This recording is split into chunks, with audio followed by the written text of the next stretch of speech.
Hey, good morning. Good morning, our people. Sorry that we are late. We are once again having connectivity issues. So, Sister AP is in the background trying to get our guests to come on. Hopefully, we can make that seamless. So far, it's been a struggle.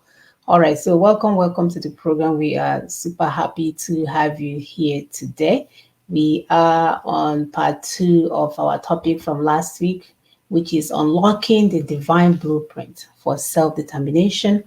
Unlocking the divine blueprint for self determination, part two. And we have one of our brothers who is a priest here today with us. So I would definitely would love to give him the honor to introduce himself more. Continue to help us to share as usual.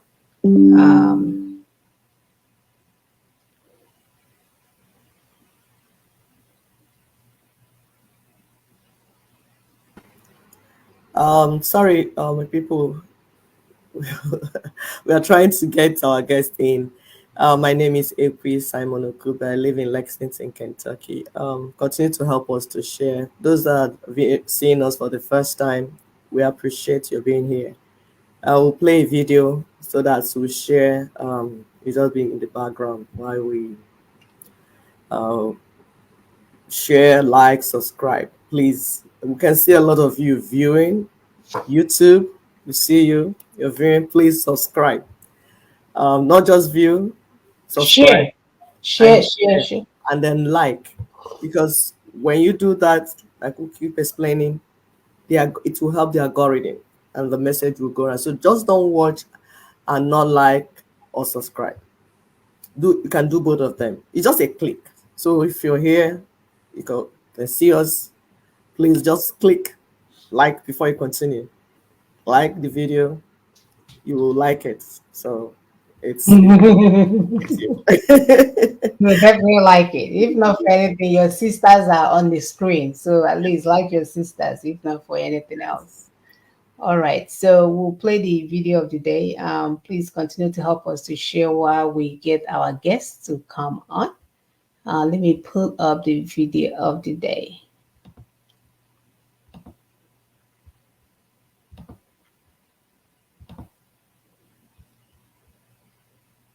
In the criminality of going to run Nigeria with that constitution.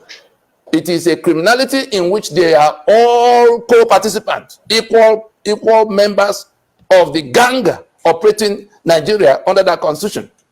And so let nobody imagine that because Tinubu's own is boss now, he has become anybody who subscribes to that constitution is no different from that Tinubu in all respects.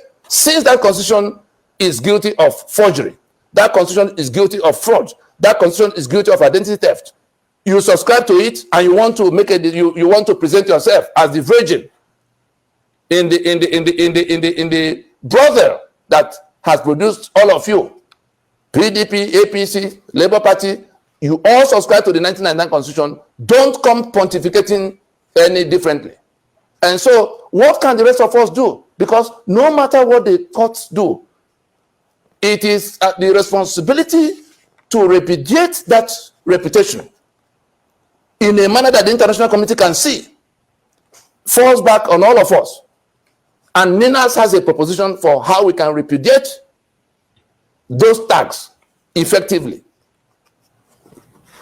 That proposition is this. This constitution that mandated this election, that has produced this kind of outcome that's now brought us embarrassment in the international. Why can't we, even for the sake of the young people who are going to suffer from that, that damage, that irreparable damage that Tinubu's forgery has brought on all of us in the international circuit?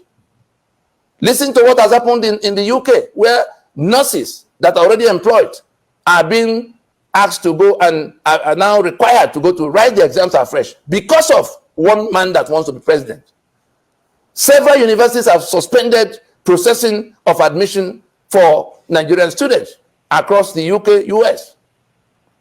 And the US authorities say they will now have to vet people coming from Nigeria, particularly students, for involvement in drug.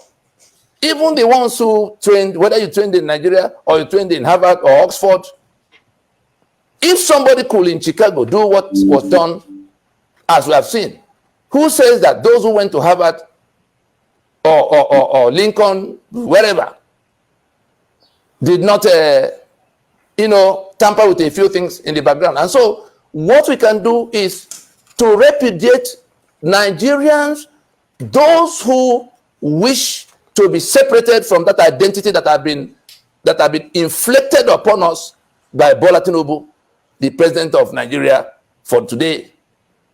Those who wish to join the task, Ninas invites you to join us to repudiate in real terms that constitution, because all we need to do now is to say we can no longer build on this foundation of falsehood, on this foundation of forgery, on this foundation of fraud, on this foundation of identity theft. As a people, we then insist that we do like South Africa did in 1990 with apartheid constitution. That announcement to begin the constitutional reconstruction of Nigeria must now come, in addition to all the other pressing reasons.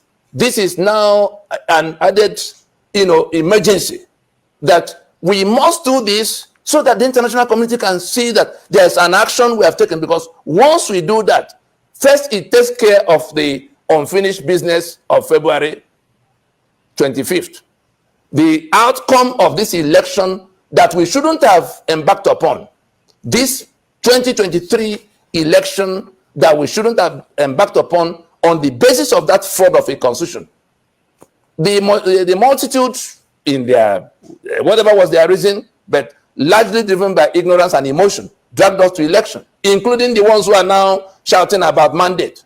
Both Atiku Abubakar and Peter Obi, all of them who dragged us to this election, are equally guilty. And so the rest of us can say, on account of the status, on account of the content, on account of the character of Nigeria defined by that constitution, we now reject that character. We reject the fraud, we reject the forgery, we reject the identity theft inflicted on us by that constitution. If we do that today, the 5-point proposition of Ninas in the December 16, 2020 constitutional force majeure, those 5-point propositions represent what we can do today to let the international community see that we reject that foundational instrument that has produced this fruit. All right, so I'm gonna stop sharing. This video is on Nina's Voice YouTube channel. It's on ninasvoice.org. Website is on Daughters of Truth Facebook. So help us to share this video far and wide.